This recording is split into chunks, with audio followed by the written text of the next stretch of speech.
Hi friends, ಎಲ್ರಿಗೂ ನಮಸ್ಕಾರ. ರೋಜಾಸ್ cook and right YouTube ಚಾನಲ್ಗೆ ನಿಮಗೆಲ್ರಿಗೂ ಸ್ವಾಗತ. ಇವತ್ತು ನಾನು ಒಬ್ಬಟ್ಟು ಸಾರನ್ನು ಯಾವ ರೀತಿ ಮಾಡಬೇಕು ಅಂತ ಹೇಳಿ ತೋರಿಸ್ಕೊಡ್ತಾ ಇದ್ದೀನಿ.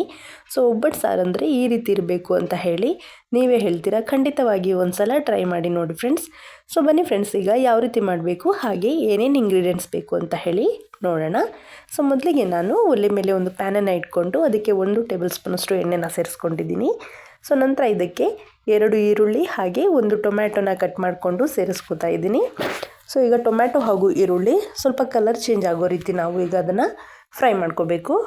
ಸೊ ನೋಡಿ ಫ್ರೆಂಡ್ಸ್, ಈಗ ಅದು ಚೆನ್ನಾಗಿ ಫ್ರೈ ಆಗಿದೆ. ಸೊ ನಂತರ ನಾನು ಇದಕ್ಕೆ ಸ್ವಲ್ಪ ಕೊತ್ತಂಬರಿ ಸೊಪ್ಪು ಹಾಗೆ ಶುಂಠಿ ಬೆಳ್ಳುಳ್ಳಿ ಹಾಗೆ ಅರ್ಧ ನಿಂಬೆಹಣ್ಣಿನ ಗಾತ್ರದಷ್ಟು ನಾನು ಹುಣಸೆ ಹಣ್ಣು ಹಾಗೆ 1 ಸ್ಪೂನಷ್ಟು ನಾನು ಕೊತ್ತಂಬರಿ ಕಾಳನ್ನು ಸೇರಿಸ್ಕೊತಾ ಇದ್ದೀನಿ. ಸೊ ಕೊತ್ತಂಬರಿ ಕಾಳನ್ನು ಹಾಕಿದರೆ ತುಂಬಾ ರುಚಿಯಾಗಿ ಬರುತ್ತೆ.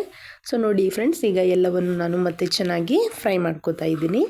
ಸೊ ಅದು ಸ್ವಲ್ಪ ಫ್ರೈ ಆದ ನಂತರ ನಾನು 1 ಕಪ್ ಆಗುವಷ್ಟು ಕಾಯಿ ತುರಿಯನ್ನು ಸೇರಿಸ್ಕೋತಾ ಇದ್ದೀನಿ. ಸೊ ನಂತರ ಅದಕ್ಕೆ ನಾನು 1 ಚಮಚದಷ್ಟು ಜೀರಿಗೆ ಹಾಗೆ 1 ಪೀಸ್ ಚಕ್ಕೆ ಹಾಗೆ ಲವಂಗ ಮತ್ತು ಏಲಕ್ಕಿಯನ್ನು ಸೇರಿಸ್ಕೋತಾ ಇದ್ದೀನಿ. ಸೊ ಸೇರಿಸ್ಕೊಂಡು ಮತ್ತೆ ನಾವು ಚೆನ್ನಾಗಿ ಅದನ್ನು ಮಿಕ್ಸ್ ಮಾಡ್ಕೊಳ್ಳೋಣ.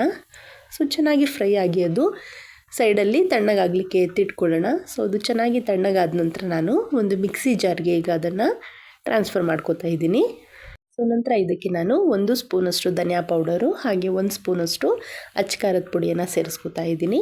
ಸೊ ನಂತರ ನಾನು ಬೇಳೆನ ಬೇಯಿಸಿ ಎತ್ತಿಟ್ಕೊಂಡಿರ್ತೀವಲ್ಲ, ಸೊ ಆ ಬೇಳೆಯನ್ನು ಕೂಡ ಇದಕ್ಕೆ ನಾನು ಸೇರಿಸ್ಕೊಂಡು ಚೆನ್ನಾಗಿ ಅದನ್ನು ಗ್ರೈಂಡ್ ಮಾಡ್ಕೊಂಬಂದು, ಸೊ ನಾವು ಬೇಳೆ ಕಟ್ಟಿ ಏನು ಬಸ್ದು ಇಟ್ಕೊಂಡಿರ್ತೀವಲ್ಲ, ಸೊ ಅದಕ್ಕೆ ನಾನು ಈ ಮಸಾಲೆನ ಸೇರಿಸ್ಕೊಂಡು ಚೆನ್ನಾಗಿ ಈಗ ಒಂದು ಸಲ ಇದನ್ನು ಮಿಕ್ಸ್ ಮಾಡ್ಕೋತಾ ಇದ್ದೀನಿ. ಸೊ ಈಗ ನಾನು ಅದನ್ನು ಮಿಕ್ಸ್ ಮಾಡಿಕೊಂಡು ನಂತರ ನಾವು ಕನ್ಸಿಸ್ಟೆನ್ಸಿನ ನೋಡಿಕೊಂಡು ಎಷ್ಟು ನೀರು ಬೇಕು ಅಷ್ಟನ್ನು ಈಗ ಸೇರಿಸ್ಕೋಬೇಕಾಗುತ್ತೆ. ಸೊ ನೋಡಿ ಫ್ರೆಂಡ್ಸ್, ನಾನೀಗ ನೀರನ್ನು ಸೇರಿಸ್ಕೋತಾ ಇದ್ದೀನಿ. ಸೊ ಈ ಒಬ್ಬಟ್ಟು ಸಾಂಬಾರು ಅಂದರೆ ಗಟ್ಟಿ ಇರಬಾರ್ದು, ತೆಳುವಾಗಿಯೇ ಇರಬೇಕು. ಸೊ ಹಾಗಾಗಿ ನಾನು ಸ್ವಲ್ಪ ತೆಳುವಾಗಿ ಮಾಡ್ಕೊಂಡಿದ್ದೀನಿ. ಸೊ ನೋಡಿ ಫ್ರೆಂಡ್ಸ್, ಈ ಕನ್ಸಿಸ್ಟೆನ್ಸಿ ಸಾಕಾಗುತ್ತೆ. ಸೊ ನಂತರ ನಾವು ಇದಕ್ಕೆ ರುಚಿಗೆ ತಕ್ಕಷ್ಟು ಉಪ್ಪನ್ನು ಸೇರಿಸ್ಕೊಳ್ಳೋಣ. ಸೊ ಉಪ್ಪನ್ನು ಸೇರಿಸ್ಕೊಂಡು ಈಗ ಚೆನ್ನಾಗಿ ಕುದಿಲಿಕ್ಕೆ ಬಿಡೋಣ. ಸೊ ನೋಡಿ ಈಗ ಚೆನ್ನಾಗಿ ಕುದೀತಾ ಇದೆ. ಸೊ ಈಗ ಮತ್ತೆ ಇದು 2 ನಿಮಿಷಗಳ ಕಾಲ ಚೆನ್ನಾಗಿ ಕುದಿಬೇಕಾಗುತ್ತೆ. ಸೊ ನಾನು ಅದನ್ನು ಮತ್ತೆ ಈಗ ಮಿಕ್ಸ್ ಮಾಡ್ಕೋತಾ ಇದ್ದೀನಿ. ಸೊ ಚೆನ್ನಾಗಿ ಕುದಿದಷ್ಟು ಸಾಂಬಾರು ತುಂಬ ರುಚಿಯಾಗಿ ಬರುತ್ತೆ. ನಾನು ಮಿಕ್ಸ್ ಮಾಡ್ಕೋತಾ ಅದನ್ನು ಒಂದು 5 ನಿಮಿಷಗಳ ಕಾಲ ಚೆನ್ನಾಗಿ. ಸೊ ಈಗ ಇದನ್ನು ಸೈಡಲ್ಲಿ ಎತ್ತಿಟ್ಕೊಂಡು ಈಗ ಒಗ್ಗರಣೆ ಯಾವ ರೀತಿ ಕೊಡಬೇಕು ಅಂತ ಹೇಳಿ ನೋಡೋಣ ಬನ್ನಿ ಫ್ರೆಂಡ್ಸ್. ಸೊ ನಾನು ಸೇಮ್ ಅದೇ ಫ್ರೈಯಿಂಗ್ ಪ್ಯಾನನ್ನು ತೊಗೊಂಡು ಅದಕ್ಕೆ ನಾನು 2 ಟೇಬಲ್ ಸ್ಪೂನಷ್ಟು ಎಣ್ಣೆನ ಸೇರಿಸ್ಕೊತಾ ಇದ್ದೀನಿ.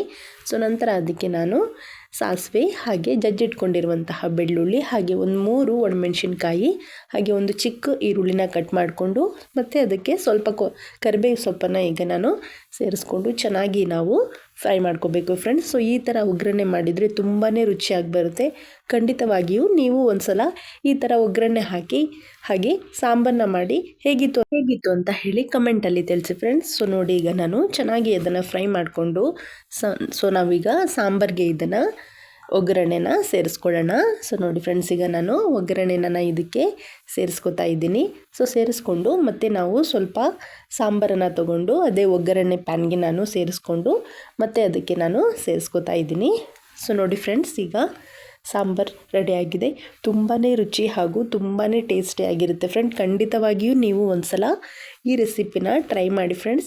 ನೀವು ಇಷ್ಟಪಡ್ತೀರಾ. ಹಾಗೆ ನಿಮ್ಮ ಫ್ಯಾಮಿಲಿ ಹಾಗೂ ಫ್ರೆಂಡ್ಸ್ಗೂ ಕೂಡ ಈ ವಿಡಿಯೋನ ಶೇರ್ ಮಾಡಿ ಫ್ರೆಂಡ್ಸ್. ಹಾಗೆ ಇನ್ನೂ ಯಾರು ನನ್ನ ಚಾನಲ್ಗೆ ಸಬ್ಸ್ಕ್ರೈಬ್ ಮಾಡ್ಕೊಳ್ದೆ ಹಾಗೆ ನೋಡ್ತಾ ಇದ್ದೀರಾ, ದಯವಿಟ್ಟು ಸಬ್ಸ್ಕ್ರೈಬ್ ಮಾಡ್ಕೊಂಡು ನೋಡಿ ಹಾಗೆ ಸಪೋರ್ಟ್ ಮಾಡಿ ಫ್ರೆಂಡ್ಸ್. ಹಾಗೆ ಒಳ್ಳೆ ರೆಸಿಪೀಸ್ಗಾಗಿ ರೋಜಾ ಕುಕ್ ಆ್ಯಂಡ್ ಆರ್ಟ್ ಯೂಟ್ಯೂಬ್ ಚಾನಲ್ಗೆ ನೀವು ಸಬ್ಸ್ಕ್ರೈಬ್ ಮಾಡ್ಕೊಳ್ಳಿ. ನನ್ನ ಈ ವಿಡಿಯೋನ ನೀವು ನೋಡಿದ್ದಕ್ಕೆ ತುಂಬಾ ಧನ್ಯವಾದಗಳು ಫ್ರೆಂಡ್ಸ್. ಸೊ ಮತ್ತೆ ನಾನು ಬೇರೆ ಹೊಸ ವಿಡಿಯೋ ಜೊತೆಗೆ ಬರ್ತೀನಿ. ಎಲ್ರಿಗೂ ತುಂಬ ಧನ್ಯವಾದಗಳು. ಟೇಕ್ ಕೇರ್, ಬಾಯ್.